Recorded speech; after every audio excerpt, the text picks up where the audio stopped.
स्वागत है आपका फिनवेस्टोपीडिया में। और आज हम बात करने वाले बहुत ही मतलब क्या बोले कि जिसने बहुत ही एक कंडीशन ख़राब कर दी थी शेयर मार्केट में, बैंकिंग सेक्टर की।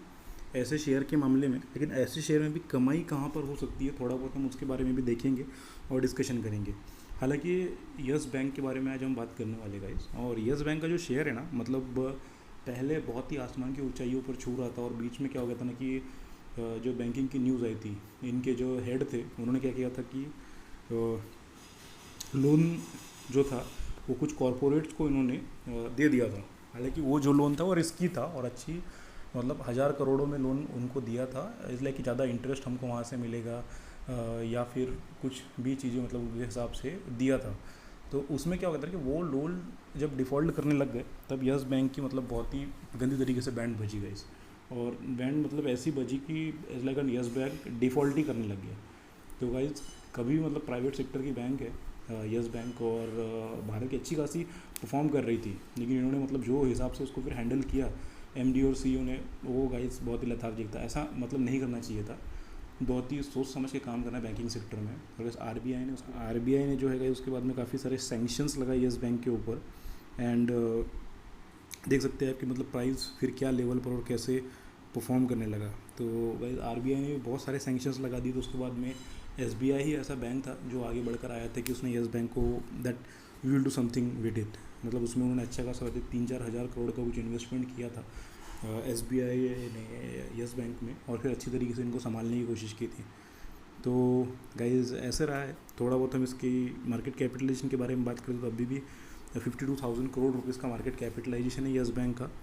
उसके बाद में पी रेशो थोड़ा हायर साइड पे 65 के आसपास जा रहेगा इस अभी। एंड लो और हाई की बात करते तो 18.20 52 वीक का है, आप देख सकते हैं। एक ज़माने में, अभी हम देखेंगे थोड़ा एनालिसिस में डीप में जाएंगे तो वहाँ पे समझ में आएगा आपको। और 52 वीक का लिख 16 रुपये में है। तो इसमें अपॉर्चुनिटी कहाँ पर आती है हम उसमें बात करने वाले थे। जब ये चार्ट हम आगे पढ़ते जाएंगे तब में उसकी अपॉर्चुनिटी कहाँ पर बन सकती थी, कैसी बन सकती थी, उसके बारे में हम डिस्कस करेंगे। तो गाइज़ 5 दिन का हम चार्ट देख रहे थे, उसमें अप्रोक्सीमेटली 3% के आसपास की बढ़ोतरी देखी गई है। एंड थोड़ा सा मतलब स्टेबल ही रहा है, ये एक बड़ी बात है। एक मंथ में जो देखा गया है रिटर्न वो तकरीबन 12% के आसपास है गाइस।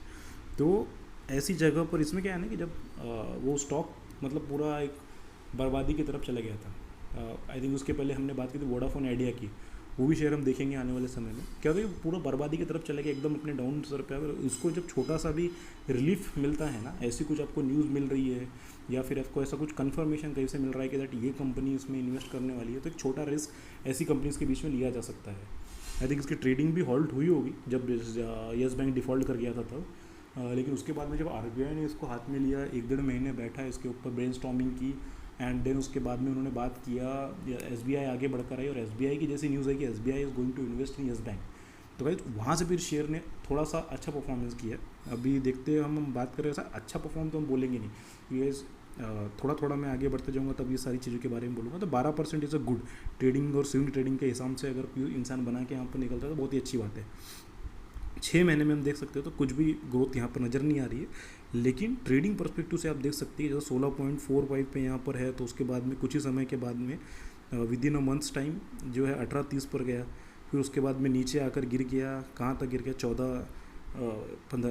15 रुपये के आसपास में। फिर वहाँ से बढ़कर गया 16.50 में। तो ये इज़ लाइक एन गुड, मतलब यहाँ से आप जो है ऐसे करके इसमें जो है आप पैसे कमा सकते हैं।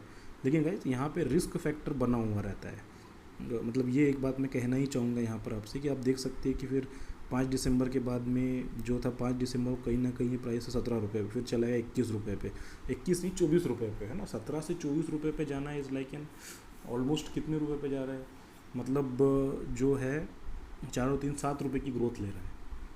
तो उस हिसाब से ऑलमोस्ट आई थिंक हम 2 पॉइंट के बीच में अगर कंसिडर कहीं ना कहीं करेंगे, पहला पॉइंट यहाँ पर लगाएंगे और दूसरा पॉइंट इस हिसाब से लगाकर अगर हम देखते हैं तो देख सकते हैं कि एक बड़ी ग्रोथ बन के आ रही है ना, इस 40-50% के आसपास की ग्रोथ कहीं ना कहीं बनकर आ रही है। फिर उसके बाद में हम देखते हैं तो ये 1 साल का देख रहे हैं, 1 साल में जो हाईएस्ट है वो कहाँ तक गया था बोलकर, तो जो है 13 दिसंबर 2022 को ये शेयर गया था 24 रुपये तक। उसके बाद में गए फिर नीचे ही आ गया, ऊपर नहीं जा पाया। लेकिन क्या होता है कि कभी भी कुछ बेल आउट की कुछ भी न्यूज़ आती है तो वो सारी चीज़ों को हमको समझने की ज़रूरत है। अब देखेंगे गाइस इसका मैक्स वाला हम चार्ट देख लेते हैं कि जब से 15 जुलाई 2005 से चार्ट अवेलेबल है, उसके बाद में क्या हुआ कि 12 रुपये 37 पैसे में जो ये आया था मार्केट में लिस्ट हुआ होगा, वहाँ से अगर हम इसकी शुरुआत करेंगे तो देखते जाएंगे कि ठीक है अप्स एंड डाउन्स बने हुए, लेकिन ऊपर ही गया है शेयर, है ना।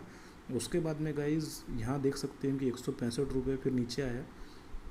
2016 के बाद में इसने नई ऊंचाई अपनी हासिल की और 350 रुपये, और फिर ये देख सकते हैं आपकी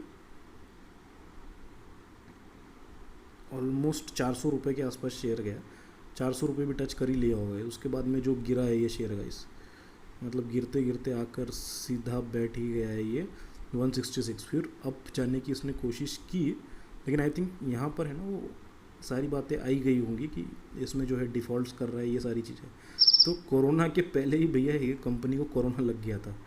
कोरोना की तो अलग ही हिस्ट्री है, वहाँ तो इसने वो देखा ही होगा कि जब पूरा शेयर मार्केट डाउन होता है, इसमें डाउन होने के लिए बचा ही किया था। फिर कोरोना लगा होगा तो वहाँ पर छोटी मोटी एक गिरावट, यहाँ पे भी ये 20 मार्च है, आप देख सकते हैं कि 21 से कोरोना लग गया तो उसमें फिर नीचे ऊपर। लेकिन बोलने का मतलब क्या है कि 400 का शेयर गाइस गिर कर जो है आ ही गया, कितने तक आ गया था आप देख सकते हैं कि 15-14 रुपये पे 13 रुपये, अभी तक का देखा गया 12 रुपये तक गाइस ये शेयर गिर चुका था, है ना। 12 रुपये के अब फिर गिरने के लिए शेयर में बचा ही क्या। तो इस पर्सपेक्टिव में आप यहाँ पे रिस्क ले सकते हो। जैसे कि एक और कंपनी थी जेपी एसोसिएट, उसमें भी ऐसी गिरावट आ गई थी जब डिफ़ॉल्ट कर गया था। थोड़ी बहुत न्यूज़ आ जाती थी तो वो क्या होता कि 12 रुपये से बढ़ के 15 रुपये तक चले गया। तो उसका मतलब क्या हो रहा है आप समझ रहे हो कि मतलब 3 रुपये की ग्रोथ हो रही है, तो इस लाइक 25% की ग्रोथ मिल रही है। तो लोग उसमें बहुत ज़्यादा ट्रेडिंग करके भी पैसा कमाए थे उस समय में। और येस बैंक में मतलब मैंने तो पर्सनली इसमें इन्वेस्टमेंट नहीं किया था, लेकिन मेरे एक फ्रेंड ने किया था। जैसे 12-13 रुपये के आसपास ना, 13 रुपये के आसपास जब ये शेयर आ गया था तो ही इज़ लाइक कि यार 13-14 रुपये में मिल गया तो चलेगा, हमें 16-17 रुपये पे जाएगा तो इसको बेच दूंगा। एंड ही हैज़, मैंने मतलब एक्चुअल में उसका जो डीमैट अकाउंट जैसे रहता है हमारा, तो उसमें मैंने चेक किया था, उसमें सच में परचेज़ किए थे 100-200 शेयर, और मतलब 15-20 हज़ार रुपये ऐसे कुछ लगाए होंगे उसमें। और उसके बाद मुझे 25% बढ़ गया, बेच दिया, मतलब छोटा मोटा प्रॉफिट बना के उसमें निकल गया। आप अगर 15,000 का इन्वेस्टमेंट कर रहे हो, उसमें 25% लगा रहे हो, तो मतलब निकल रहे हो 3-4 हज़ार रुपये आपको ऐसे ही मिल जा रहे हैं महीने 2 महीने में। तो इस लाइक ऐसा करके उसने 2-3 बार इसमें किया है, जैसे कि अभी नीचे गया है, देखना ये इसकी एक रेंज बन गई है कि लाइक वहाँ से लेकर ये उसी रेंज में घूम रहा है, और कहीं ना कहीं मतलब 12 से 18 रुपये की रेंज ही हैज़ टोल्ड। यार 12 रुपये तक गिरेगा, वहाँ पे बहुत ही हायर रेजिस्टेंस लेवल आ चुका है। उसके बाद में बढ़ेगा तो 18 रुपये तक जाएगा, 18 के बाद में फिर बढ़ेगा तो डायरेक्ट 25-24 रुपये तक जाएगा। तो मतलब उसने हमें ऐसे रेजिस्टेंस लेवल्स के बारे में मुझको बताया था कहीं ना कहीं। तो आप देख सकते हैं कि उसने ऐसे ही 13-14 रुपये के आसपास में इन्वेस्टमेंट किया और 17-18 रुपये के आसपास में निकाल लिया। तो गैस यहाँ पे ये जो शेयर ऐसे बड़े शेयर कोई गिरते हैं ना, तो उसमें एक नज़र बना के रखने की बात होती है कि नीचे गिर जाता है, अरे भाई इससे नीचे अब जाएगा ही क्या, तो वहाँ पे आप एक रिस्क ले सकते हो। भाई रिस्की तो है, ये बात नहीं कि पूरी कंपनी बर्बाद हो चुकी है, लेकिन क्या होता है कि जब बर्बाद होने के बाद में उसको छोटा मोटा बेल आउट मिल जाता है, तो एक पॉसिबिलिटी बनती है कि कंपनी अच्छा परफॉर्म कर दे।